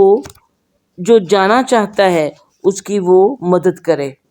تو اس کو بھی اتنا ہی اجر ملے گا جتنا کہ جانے والے کو اجر ملے گا. وہ دیکھیے نا جو قرون اولیٰ میں نبی صلی اللہ علیہ وسلم کے بعد کے جو بھی ادوار ہیں ان میں بھی جو مجاہد ہوتے تھے ان کو تنخواہیں تو نہیں ملتی تھی جس طرح آج کل کے فوج ہوتی ہے، ان کو حکومت کی طرف سے تنخواہ ملتی ہیں، بلکہ وہ سب جو جہاد میں شریک ہوا کرتے تھے رضاکارانہ طور پر والنٹرلی شریک ہوتے تھے، اور اس جانے کا سر و سامان جو ہوتا تھا وہ بھی انہیں خود ہی تیار کرنا ہوتا تھا. جیسے آج بھی دیکھیے نا بہت سی ایسی جہادی تنظیمیں ہیں یا دینی تنظیمیں ہیں جو لوگوں کو جہاد پر ابھارتی ہیں اور اپنے طور پر وہ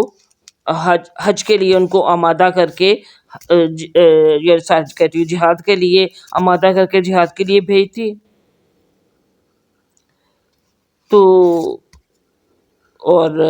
ان کو یعنی ان کی مدد کرتی ہیں، اسلحے کی ضرورت ہے، سواری کی ضرورت ہے، ٹریننگ کی ضرورت ہے. اس زمانے میں بھی ایسا ہی ہوتا تھا، کوئی تیر وغیرہ بنانا سکھاتے، یہ سب کچھ سکھاتے تھے. تو جو جہاد پر چلا جائے اس کو تو اجر ملنا ہی ہوتا ہے، لیکن جو پیچھے رہ جائے اور اس مجبوری کی وجہ سے دوسرے کو سامان تیار کر کے دے دے، تو فرمایا کہ جس نے اللہ کے راستے میں جہاد کرنے والے کو جہاد کا سامان تیار کر کے دیا، بلا شبہ اس نے خود جہاد کیا. اور جو جہاد کرنے والے کا اس کے گھر میں بھلائی کے ساتھ اس کو جانشین بنا، یعنی جو اب مجاہد کوئی جہاد کے لیے گیا ہوا ہے تو یہ جو پیچھے جو نہیں گیا کسی مجبوری سے یا پھر اسی وجہ سے کہ وہ سارے مرد اگر نکل جائیں تو پیچھے جو خواتین ہیں، بچے ہیں، بوڑھے ہیں، ان کو کون دھیان کر رکھے گا. تو رسول پاک صلی اللہ علیہ وسلم عام طور پر جب کسی جہاد کے لیے جایا کرتے تھے، کسی غزوہ میں شریک ہونے کے لیے، تو پیچھے کسی نہ کسی صحابی کو چھوڑ کے جاتے تھے. جیسے حضرت ابن مکتوم رضی اللہ تعالیٰ جو نبینا تھے لیکن ان کے اندر انتظامی صلاحیتیں بہت تھیں، تو ان کو پیچھے چھوڑ جاتے تھے. ایک موقع پہ حضرت علی رضی اللہ تعالیٰ کو بھی پیچھے چھوڑ دیا. جب غزوہ بدر ہوئی اس وقت عثمان رضی اللہ تعالیٰ عنہ کو پیچھے چھوڑ دیا تھا مدینہ میں. مدینہ کے شہر کی حفاظت اپنی جگہ، اور اس وقت رسول پاک صلی اللہ علیہ وسلم کی جو بیٹی حضرت رقیہ حضرت عثمان کی بیوی تھی، ان کو چیچک نکلی ہوئی تھی. ان کی تیمارداری کے لیے بھی ضروری تھا کہ پیچھے رہتے وہ. اور پھر غزوہ بدر سے واپس آتے جیسے ادھر فتح کی خبر ملی تھی، ادھر حضرت رقیہ رضی اللہ تعالیٰ نے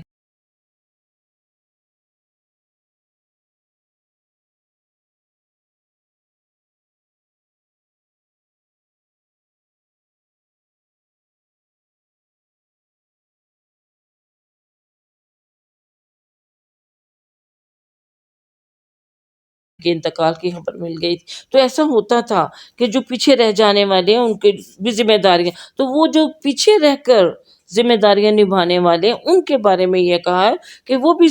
سمجھو کہ اس نے میں انہوں نے بھی جہاد میں حصہ لیا، وہ بھی اتنا ہی ان کو، وہ بھی غازی بن گئے، ان کو بھی اتنا ہی اس جہاد میں اجر ملے گا جتنا کہ جہاد کرنے والے کو. تو اللہ تعالیٰ نے کس کس طرح سے لوگوں کو اپنی رضامندی اور جزا دینے کا کے ذریعے اور وسیلے بنائے.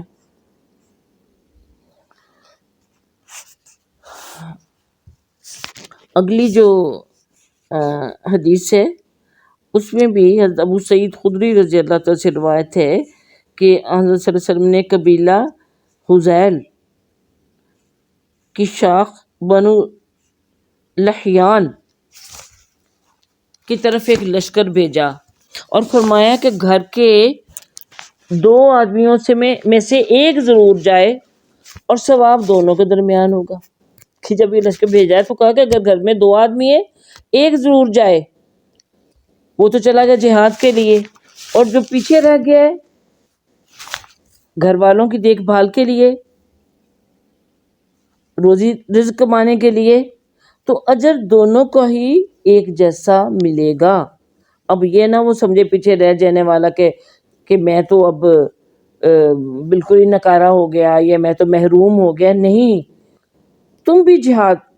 ہی کر رہے ہو. جب تم اپنے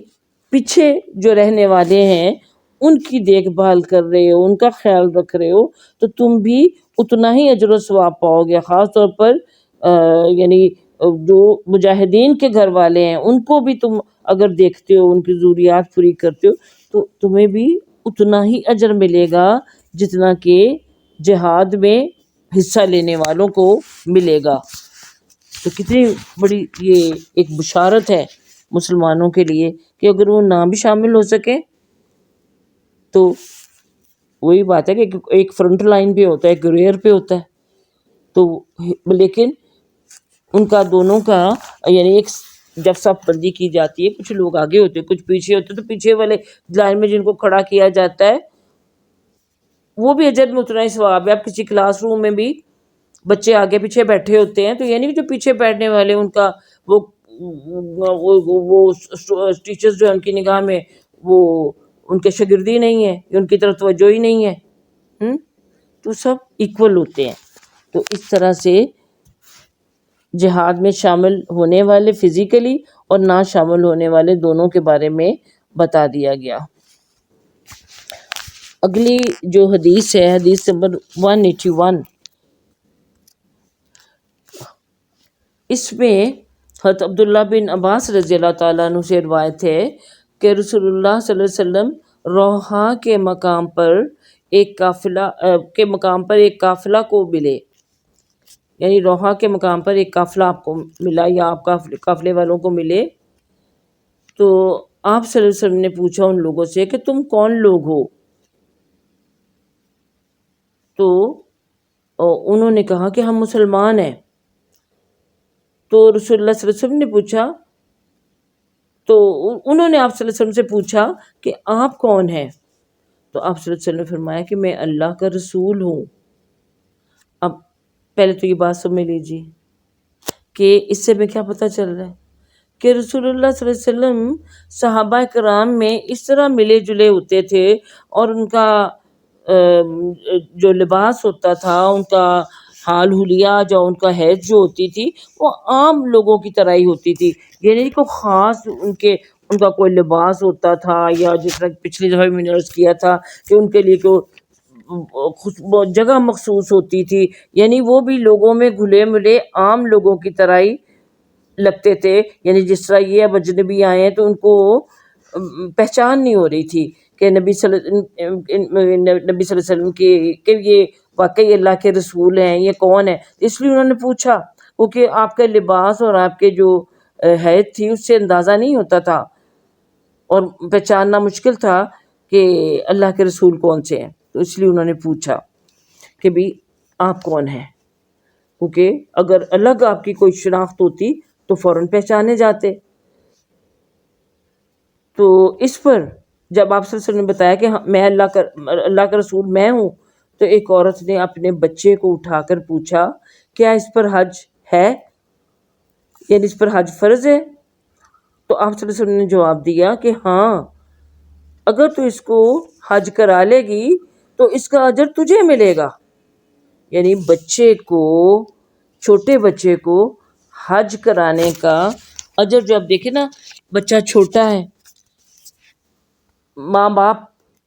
پر اب حج فرض ہے، وہ استطاعت رکھتے ہیں کہ وہ چلے جائیں، تو اس چھوٹے بچے کی وجہ سے وہ اپنا حج ملتوی نہیں کر سکتے کہ بڑا ہوگا تو دیکھی جائے گی. نہیں، پہلے دیکھیے بہت سے لوگ ہوتے تھے وہ بچوں کو ساتھ لے کے حج کے لیے جایا کرتے تھے. عموماً آپ کو کئی لوگوں کا نام جو ہوتا ہے ان کو لوگ کہتے ہی حاجی ہیں.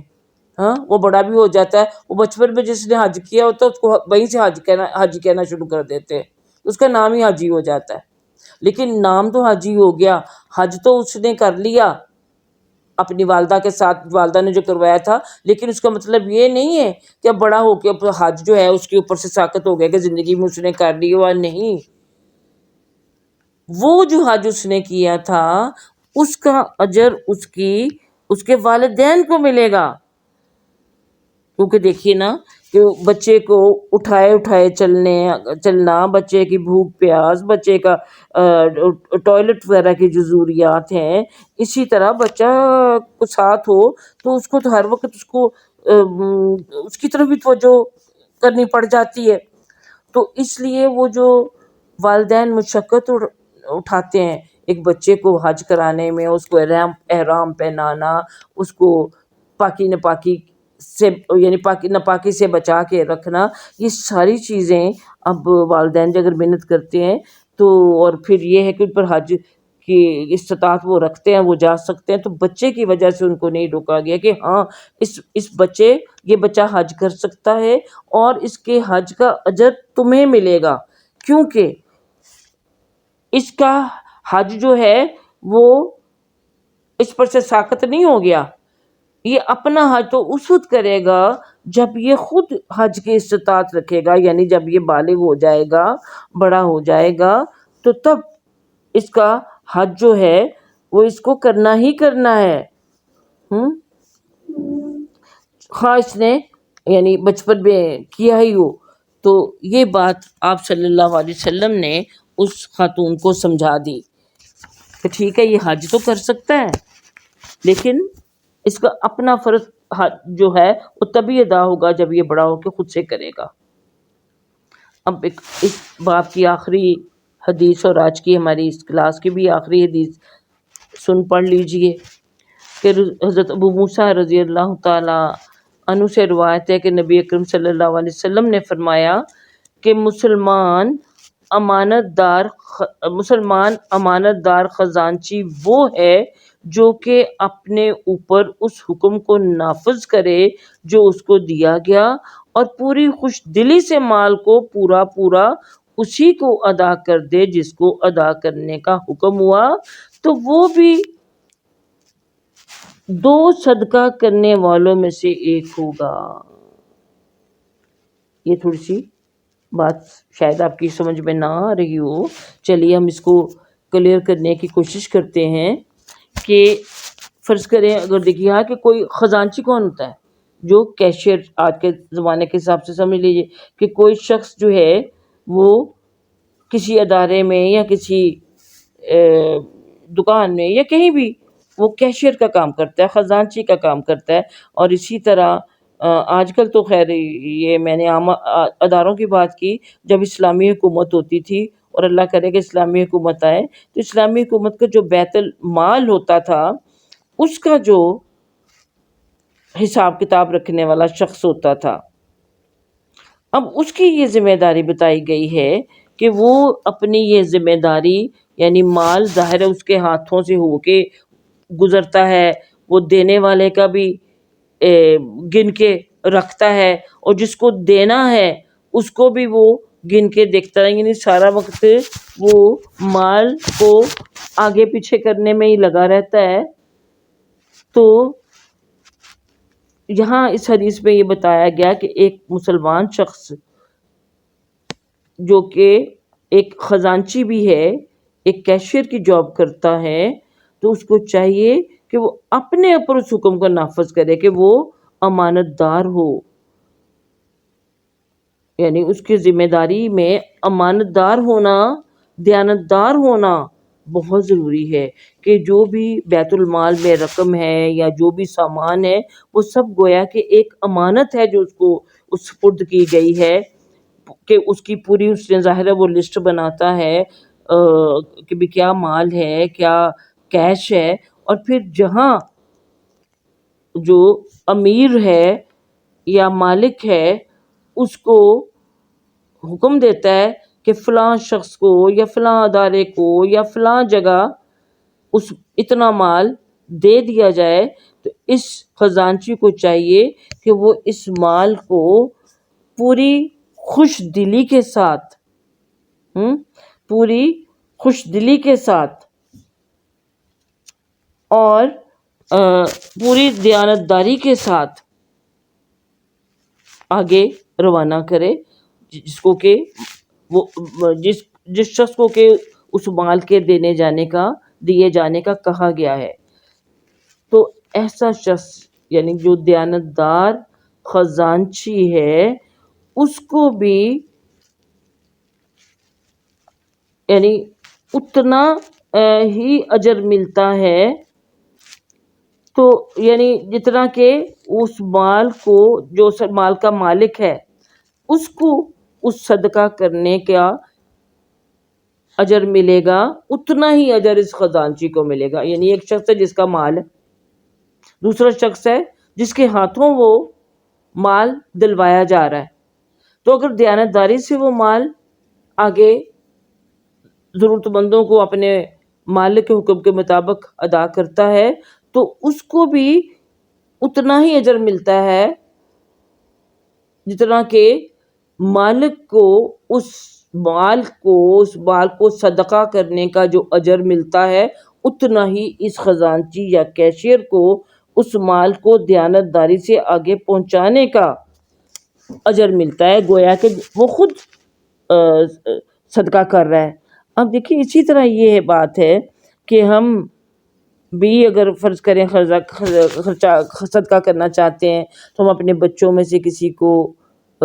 کہیں لو بھی یہ پیسے سنبھال کے رکھو، فلاں شخص آئے گا تو اس کو تم نے یہ دینے، وہ اس پیسوں کو سنبھال کے رکھتا ہے کہ ادھر ادھر نہ ہو جائیں، اور جب وہ متعلقہ شخص آتا ہے تو اس کو وہ پوری احتیاط کے ساتھ وہ جو اپنے پیسے اس کو دیے ہوئے ہیں وہ اس کو نکال کے پوری ذمہ داری کے ساتھ دے دیتا ہے، تو گویا کہ اس آپ کے بچے کو بھی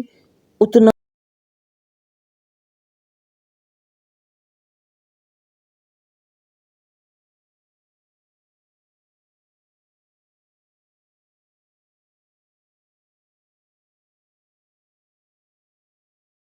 ہی اجر ملے گا جتنا کہ آپ کو ملا. سمجھ آئی نا بات اب؟ ہاں تو یعنی اسی طرح آپ جب دیکھتے کہ یعنی یہ کوئی بھی شخص جس کو کوئی اس طرح کی ذمہ داری ملی ہو تو وہ اس کو چاہیے کہ وہ کام پھر خوشی خوشی کرے. اور جب یہ پتہ چل گیا، اگر ہمیں بھی پہلے نہیں پتا تھا اور آج پتہ چل رہا ہے کہ اس کام کو ایک آگے پہنچانے کا، نبھانے کا اللہ تعالیٰ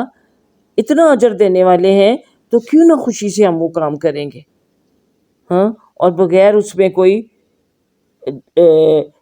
کسی قسم کی کوئی خیانت کیے، بغیر اس کے کہ اپنے لیے بوجھ سمجھتے ہوئے کہ یہ کام آئے میں کیسے کروں، تو بڑا مشکل کام ہو گیا۔ تو اس کا دیکھیے انسان سوچے کہ اجر اس کو کس قدر زیادہ مل رہا ہے۔ اور یہ بھی آپ کو رہا کہ جس دیکھیں نا، فرض کریں اب ہم اپنی کلاس کے اندر رمضان میں خاص طور پر پیسے اکٹھے کرتے ہیں، تو میں اگر کسی کو کہتی ہوں کہ لو بھی یہ اس کا حساب تم نے رکھنا ہے، یا اس کا جو ہے یہ فلاں فلاں ادارے میں یا فلاں فلاں شخص کو یہ دینے ہیں، اور کسی کی میں ڈیوٹی لگا دیتی ہوں، تو وہ اگر ان اداروں کو یا ان اشخاص کو وہ مال پہنچا دیتا ہے، تو جنہوں نے مجھے مال دیا ہوتا ہے، میں ان کے مال کو اپنے پاس پہلے بطور امانت رکھتی ہوں، تو انشاءاللہ دینے والوں کو تو اس صدقے کا اجر ملنا ہے، پہلے مجھے ملے گا، پھر میں جس کو آگے کہتی ہوں کہ فلاں جگہ یا فلاں شخص کو دے دو، اور وہ بھی خوشی خوشی اس کام کو کہتا ہے کہ ہائے یہ کہ ایک مصیبت آ گئی، حساب رکھنا بڑا مشکل ہے، پیسوں کی حفاظت کرنی بڑی مشکل ہے، بھی تو بڑا ذمہ داری کا کام ہے، بھی مجھ سے تو بڑا مشکل ہے، یہ کسی اور کو دے دیں حساب کتاب میں تو بڑی کمزور ہوں، مجھ سے یہ کام نہیں ہوتا۔ بلکہ آپ اس ذمہ داری کو اٹھائیں، اور اٹھائیں گی اس وقت خاص طور پہ جب کہ آپ کو اس کی اہمیت کا احساس ہوگا کہ مجھے بھی برابر ہی اجر ملے گا، اگرچہ میں نے تو ایک دھیلا بھی اپنے پاس سے خرچ نہیں کیا، لیکن حساب کتاب رکھنے کی وجہ سے، اس مال کی حفاظت کرنے کی وجہ سے، پھر متعلقہ لوگوں تک پہنچانے کی وجہ سے جو مشقت میں نے اٹھائی، جو میں نے وقت اپنا خرچ کیا، اس کو بھی اجر ملے گا۔ تو پھر میرا خیال ہے کہ ہر کوئی چاہے گا کہ یہ کام وہی کرے، ٹھیک ہے؟ تو یہ ذرا ذہن میں رکھیے، انشاءاللہ اللہ خیر کرے، اللہ کرے کہ رمضان آنے تک یہ کرونا کی وبا ٹل جائے، ہم پہلے کی طرح اپنا رمضان بھی گزاریں، اور ہماری رمضان کے اندر دورہ قرآن بھی ہو، اور اسی طرح کے نیکی کے کام جو ہم مل جل کے کرتے ہیں ان کا بھی اللہ تعالی ہمیں موقع عطا کرے۔ وآخر دعوانا الحمد للہ رب العالمین، وصدق اللہ العظیم وصدق رسولہ النبی الکریم، وصلی اللہ تعالی علی خیر خلقہ محمد وعلی آلہ وصحبہ اجمعین برحمتک یا ارحم الراحمین۔ یا الہ العالمین، آپ کے پاک حبیب محمد مصطفیٰ صلی اللہ علیہ وسلم کے مختلف مواقع پہ جو فرامین مبارک ہیں جن کو ہم احادیث کہتے ہیں، اللہ پاک آپ کی مدد اور آپ کی توفیق سے ہم وہ باتیں جو ہیں آگے پہنچانے کے قابل ہوئے۔ اے اللہ تعالیٰ، ہماری یہ کوشش جو ہے اس کو قبول فرما لیجئے، اور ہم جو بھی پڑھتے ہیں، سنتے ہیں، سیکھتے ہیں، اے اللہ تعالیٰ اس پر ہمیں عمل کرنے والا بنا دیجئے۔ اور اے اللہ تعالیٰ، میری یہ بیٹیاں بہنیں جو اس سے مستفید ہو رہی ہیں، وہ صرف سن کے ہی نہ رہ جائیں، بلکہ ان احادیث کو دہرائیں، اور دہرانے کے بعد پھر دیکھیں کہ میرے عمل میں آج تک کیا کمی رہی ہے، میں اس کی تلافی کیسے کر سکتی ہوں، وہ اس کے لیے کوشش کرے، اور جو مزید نیکیاں کرنے کے بارے میں ہمیں رہنمائی ملتی ہے اس سے ہم فیضیاب ہو سکیں۔ یا اللہ، یا رب العالمین، اس سے قیمتی چیز تو کوئی ہو ہی نہیں سکتی کہ آپ کا کلام اور آپ کے کلام کے بعد آپ کے حبیب محمد مصطفیٰ صلی اللہ علیہ وسلم کا کلام، ہماری لاکھوں جانیں بھی ہوں تو ان پر قربان جائیں، جنہوں نے ہمارے لیے اتنے پیارے یہ زر و جواہر چھوڑے جو ہماری زندگیوں کو اس دنیا میں ہی جنت بنا سکتے ہیں۔ اے اللہ تعالیٰ، آپ صلی اللہ علیہ وسلم کے اسوہ حسنہ پر عمل کرنے کی ہمیں توفیق عطا فرما دیجئے، تاکہ ہمارے دلوں کو وہ سکون اور وہ اطمینان حاصل ہو سکے جو کہ صحابہ کرام رضی اللہ تعالیٰ عنہ کو حاصل تھا۔ یا الہ العالمین، اگر سن عیسوی کے لحاظ سے، شمسی لحاظ سے آج نئے سال کا آغاز ہو گیا، تو اے اللہ تعالیٰ ہم آپ سے یہی دعا کرتے ہیں، یا رب العالمین اس سال کو ہمارے لیے، ہمارے ملک و قوم کے لیے، تمام دنیا کے مسلمانوں کے لیے، اور اب تو تمام انسانوں کو ہم نے شامل کر لیا ہے کہ انسانیت کے ناطے ہم سب ایک دوسرے کے بھائی ہیں، کہ ہم سب جو اس کرونا کی وبا کے اندر مبتلا ہیں، اے اللہ تعالیٰ تو ہم سب کو اس وبا سے بھی نجات دے، اور اے اللہ خاص طور پر تو مسلمانوں کے دل آپس میں جوڑ دے یا اللہ تعالیٰ، اور مسلمانوں سے بھی پہلے اللہ اہل پاکستان کے دل آپس میں جوڑ دے، اے اللہ تعالیٰ ہمارے سیاستدان، ہمارے حکمران جو کچھ ہمارے سامنے کر رہے ہیں، اے اللہ وہ کیسے ہمارے ایک مسلمان لیڈروں کے شایان شان ہو سکتا ہے، جو زبان، جو گفتگو، جو طور طریقے، جو بہتان، جھوٹ، جس کا بھی وہ استعمال کر رہے ہیں،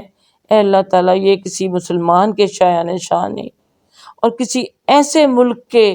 باشندوں کے شایان شان نہیں جس ملک کو اے اللہ تعالیٰ ہم نے آپ کے نام پر حاصل کیا تھا، اے اللہ تعالیٰ۔ اور ہم یہ بھی جانتے کہ انشاءاللہ یہ جو پاکستان کا نام پاکستان رکھا گیا ہے، در حقیقت پاکستان کا مطلب ہی مدینہ طیبہ ہے۔ مدینہ عربی میں کہتے ہیں شہر کو، اور طیبہ پاک، پاک شہر، اسی طرح پاکستان، استان کہتے ہیں رہنے کی جگہ کو، اور پاک وہ لوگ جو کہ اس کے باشندے ہیں۔ اللہ تعالیٰ تو اگر ہمارے حکمرانوں نے، یا موجودہ حکمران نے یہ خواب دیکھا ہے کہ وہ اس ملک کو مدینہ طیبہ کے نقش قدم پر چلائے، تو اے اللہ تعالیٰ یہ تو بنا بنایا مدینہ طیبہ ہے، اے اللہ تعالیٰ تو اس پاکستان کو پاک لوگوں کا ملک بنا دے، اے اللہ ہم سب کو ہر قسم کی برائی سے پاک کر دے، اللہ تو جو چاہے کر سکتا ہے، یا اللہ تعالیٰ ہمارے سینے ہر قسم کے نفرتوں سے، غصے سے، بغض سے، کینے سے اللہ پاک کر دے، اللہ پاک کر دے، ہمیں ہر قسم کے شرک سے پاک کر دے، اللہ شرک جلی، شرک خفی، شرک اکبر یا شرک اصغر، دونوں قسم کے جو شرک ہیں اللہ تعالیٰ تو ہمیں ان سے پاک کرتے۔ اللہ یہ ملک توحید اور توحید، اللہ تعالیٰ آپ کی وحدانیت کو قائم کرنے کے لیے ہم نے حاصل کیا تھا، اللہ تعالیٰ جنہوں نے اس ملک کے حصول میں کوششیں کی تھی، اللہ ان پر اپنی رحمت نچھاور فرما دے۔ اللہ تو قائد اعظم محمد علی جناح اور علامہ اقبال دونوں پر اپنی خصوصی رحمتیں نازل فرما، اور باقی بھی جو لوگ جنہوں نے جان و مال کی قربانیاں دیں، جنہوں نے عزتوں کی قربانیاں دیں،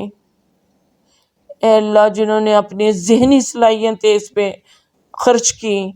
اللہ سب کو ان کا اجر عطا فرما، اس ملک کو قائم رکھ، اور اے پروردگار عالم تو ہم سب کے لیے یہ جو سال ہے خیر و عافیت کا باعث بنا دے۔ اللہم انی اسألک العفو والعافیہ والمعافاۃ الدنیا والآخرہ۔ اللہم انی اعوذ بکا من البرس والجنون والجذام ومن سیء الاسقام۔ اللہ میں ہر قسم کی بیماری سے، ہر قسم کی آفت و بلا سے اپنی پناہ میں لے لیجئے۔ اللہ ہم سب کے دلوں میں جو بھی نیک اور جائز حاجات ہیں مالی پوری فرما دیجئے۔ یا اللہ ہم سب کی مشکلیں آسان کر، سب کی پریشانیاں دور فرما دیجئے۔ جو بیمار ہیں سب کو شفائے کامل عاجلہ عطا فرما دیجئے۔ جو آپ کے پاس پہنچ گئے ہیں خاص طور پر ہمارے عزیز و اقارب میں سے، ان کو اپنے جوار رحمت میں جگہ عطا فرمائیے۔ یا رب العالمین تمہارے والدین میں سے جو آپ کے پاس پہنچے ہیں